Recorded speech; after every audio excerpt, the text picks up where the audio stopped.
Mike Tobin for us in Minneapolis. Thank you. Remarkable scenes of violence and destruction and chaos from across the country tonight. We're going to spend much of the hour keeping you abreast of what's happening. But before we dive into that, we want to focus on one single thing that happened last night.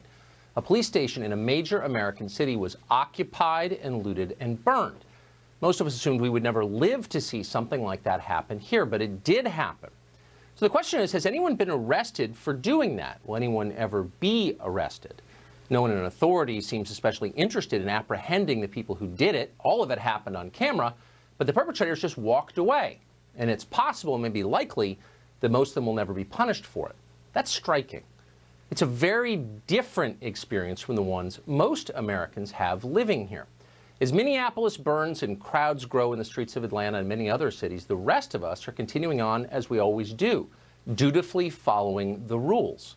There are many of those. Every year there seems to be countless new rules to follow. They multiply like insects. We do our best to keep up. We get our permits, apply for our licenses, put on our reading glasses, and check the latest regulations on the internet. We wear our little masks.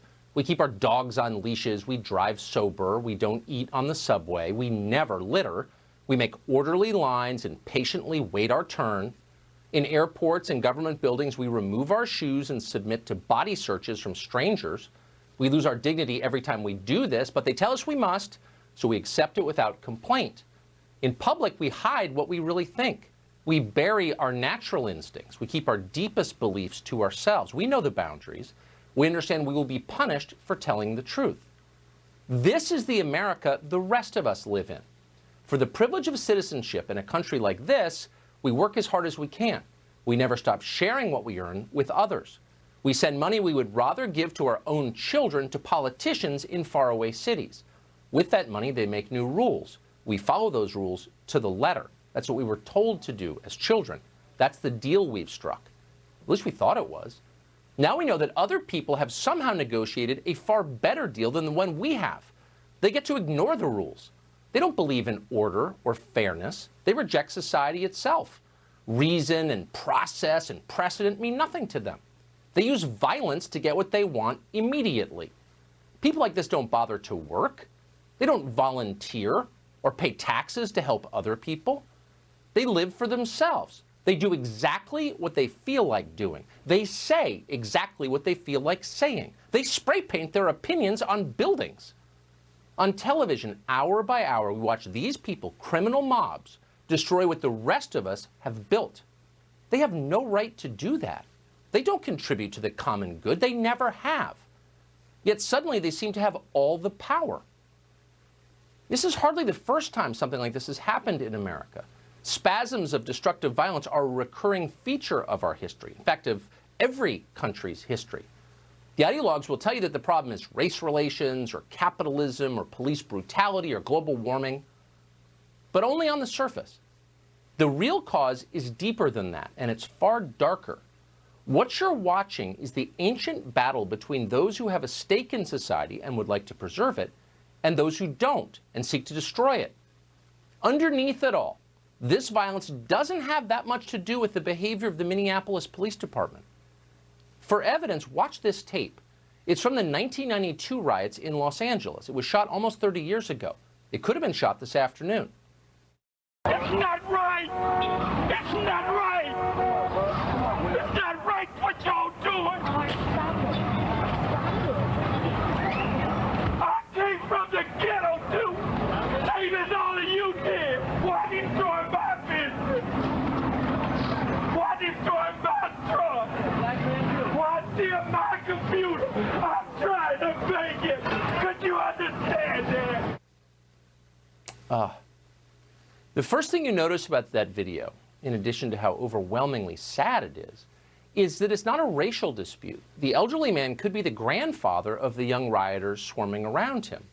But that's misleading. They are nothing at all alike. The old man is fighting to defend civilization. He's armed only with a hammer, but he's trying.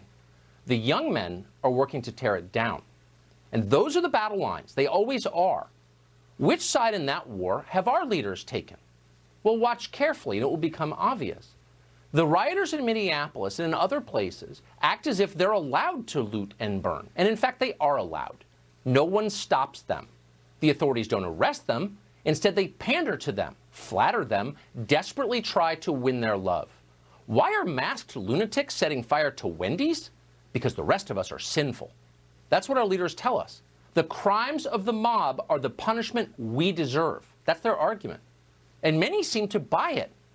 On a White House executive staff call just this morning, key domestic policy advisors Brooke Rollins and Jaron Smith argued that it might seem racist to say anything about the rioting in Minneapolis. Better just to let it happen.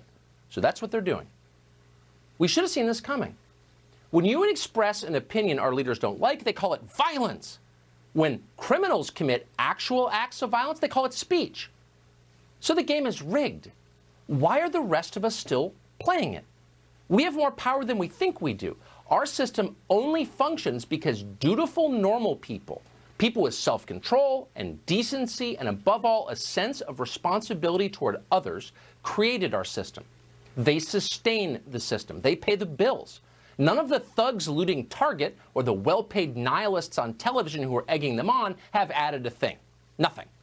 Yet all of the destroyers expect that this arrangement will last forever. And you can see why, because for them, it's been a very good deal.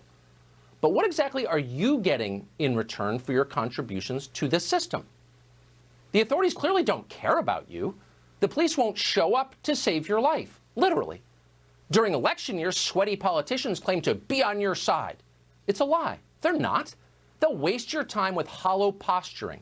They'll feed you pointless symbolic victories and expect you to celebrate like you've actually won something.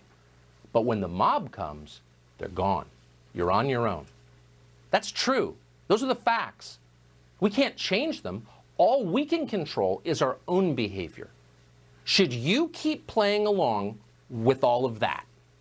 Ponder that the next time they demand you get a permit to put a deck on your own house. And think about it even harder the next time you write a tax check.